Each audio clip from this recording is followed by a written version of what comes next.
এই দাঁড়া দাঁড়া, কই যাস? ভাইজান একটা পার্সেল অর্ডার ছিল। কার জন্য? এই মুনা ম্যাডামের পার্সেল। দাস না ম্যাডাম বিজি আছে, একটু পরে আয়।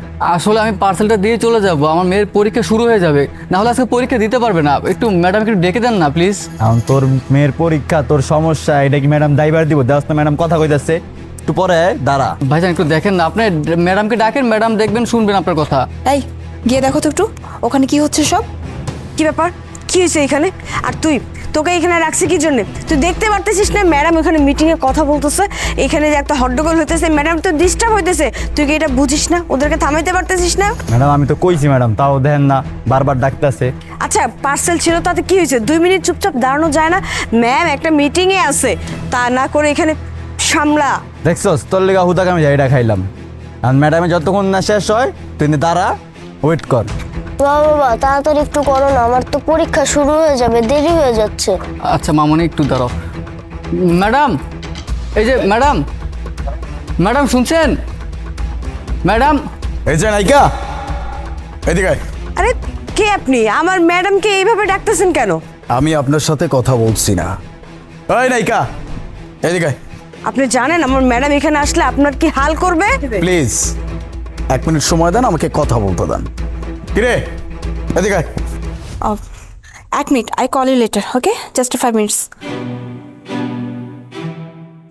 এই কে রে তুই? হ্যাঁ, এইভাবে ষাঁড়ের মতো চিল্লায় চিল্লায় ডাকার কি আছে? তোর কি চোখ নাই? তুই দেখতে পাচ্ছিস না ওখানে আমি ইম্পর্টেন্ট একটা কলে ছিলাম, আমার মিটিং চলছিল, আর তারই মধ্যে তুই বারবার ডেকেই যাচ্ছিস। আমার অ্যাসিস্ট্যান্ট তোকে বলে না যে আমি মিটিং আছি? হ্যাঁ, তবু তোর এত প্রয়োজন কিসের রে? কে রে তুই? পরিচয় কি তোর? হোয়াট? এই কোথাকার কোন হিরো রে তুই? হ্যাঁ, তুই এসে ষাঁড়ের মতো চিল্লাইলি, আর এখন আমাকে জিজ্ঞেস করছিস যে কে রে আমি? এই আমার সম্পর্কে তোর কোনো আইডিয়া আছে? আর আমার পরিচয় তুই একবার জানলে না, এই যে এভাবে গলাটা একদম নিচ থেকে উপরে তুলছিস না, গলাটা একদম নিচে নেমে যাবে। আমি তো সেইটাই জিজ্ঞেস করলাম, তুই কে, তোর পরিচয় কি? আমার পরিচয় তোর জানার এতই শখ? আচ্ছা ঠিক আছে, তোর শখটা আমি মিটিয়ে দিচ্ছি। এই যে অত্র এলাকার যত বিল্ডিং দেখছিস না, এই বিল্ডিং এর যে বিল্ডার, সে বিল্ডার্স কোম্পানির সিইও আমি। বুঝতে পারলি এবার আমার পরিচয়টা কি? আর তোর মতো রাস্তাঘাটে 2 টাকার ছেলে আর আমার সাথে সেইভাবে ব্যবহার করতেছে, তোর সাহস দেখে রীতিমতো অবাক হয়ে যাচ্ছি। আর এই যে তোমাকে আমি কতবার করে বলছিলাম, আমি যখন কোনো মিটিংয়ে থাকবো, দুনিয়ার যে কেউ অসুখ আমাকে ডিস্টার্ব করবে না। এই ডেলিভারি ম্যানের সাথে কি হয়েছে? ওকে দাঁড় করে রাখতে পারতে না? এই ডেলিভারি ম্যান ভাইয়াটা সে অনেকক্ষণ এখানে আসছে তার বাচ্চাকে সাথে করে, শুধুমাত্র তোকে তোর পার্সেলটা বুঝিয়ে দিয়ে সে তার বাচ্চাকে নিয়ে স্কুলে যাবে তার বাচ্চাকে রাখতে, কারণ আজকে তার বাচ্চার এক্সাম। তখন থেকে এই মানুষটা তোকে বারবার ডাকার চেষ্টা করতেছে তোকে পার্সেলটা দিবে বলে, কিন্তু তুই ওইখানে দাঁড়িয়ে দাঁড়িয়ে ফোনে কথা বলছিস, কিন্তু পার্সেলটা রিসিভ করছিস না কেন? So what? হ্যাঁ, ওর মেয়ের স্কুলে দেরি হয়ে যাচ্ছে, এর এক্সামে দেরি হয়ে যাচ্ছে, আমার তো কিছু এখানে করার নাই। হ্যাঁ, ওর মেয়ে জাহান্নামে যাক। আর একটা কথা শোন, ছোট লোকদের না সময়ের কোনো মূল্য নাই। এই যে আমাদের প্রত্যেকটা সেকেন্ডের না 1 লাখ করে দাম, বুঝতে পারলি? সো আমাদের সময়ের মূল্য অনেক বেশি, এরকম ছোট লোকদের কোনো সময়ের মূল্য নেই।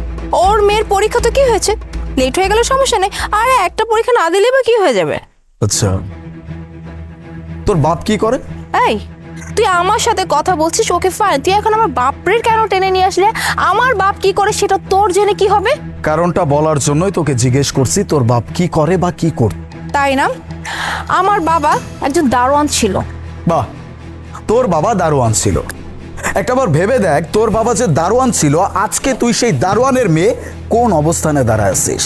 তুই কি একটাবারও বোঝার চেষ্টা করছিস? এই যে ডেলিভারি ম্যান, সেও তো তার বাচ্চাকে নিয়ে কোনো না কোনো স্বপ্ন অবশ্যই দেখছে, আর সেটা পূরণ করার জন্যই তার বাচ্চাকে নিয়ে স্কুলে যাচ্ছে, যেন সে পড়াশোনা করে মানুষের মতো মানুষ হইতে পারে, তাই তো?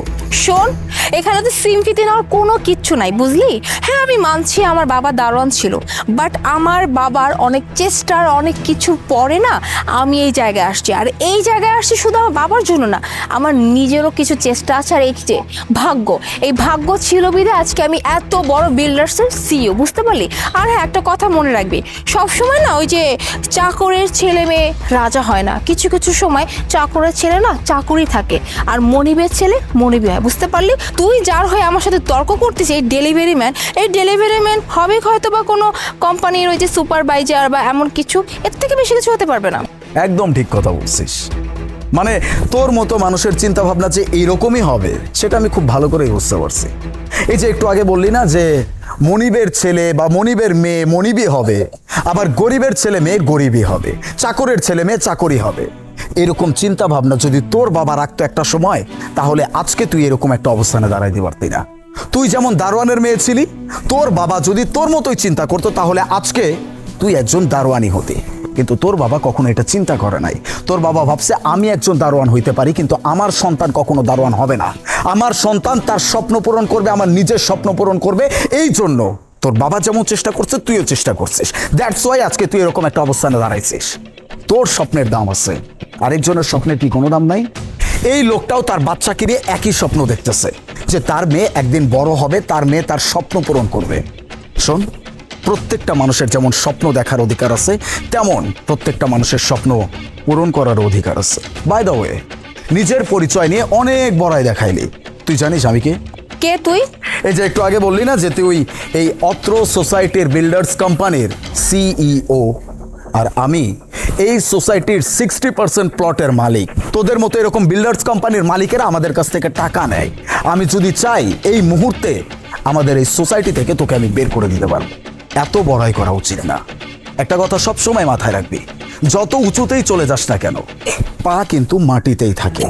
সো মানুষকে সম্মান করতে শেখ, মানুষের স্বপ্নকে সম্মান করতে শেখ। ভাই আপনি এক কাজ করেন, পার্সেলটা দিয়ে দেন। এই যে ম্যাডাম আপনার বার্তা। আপনি যান।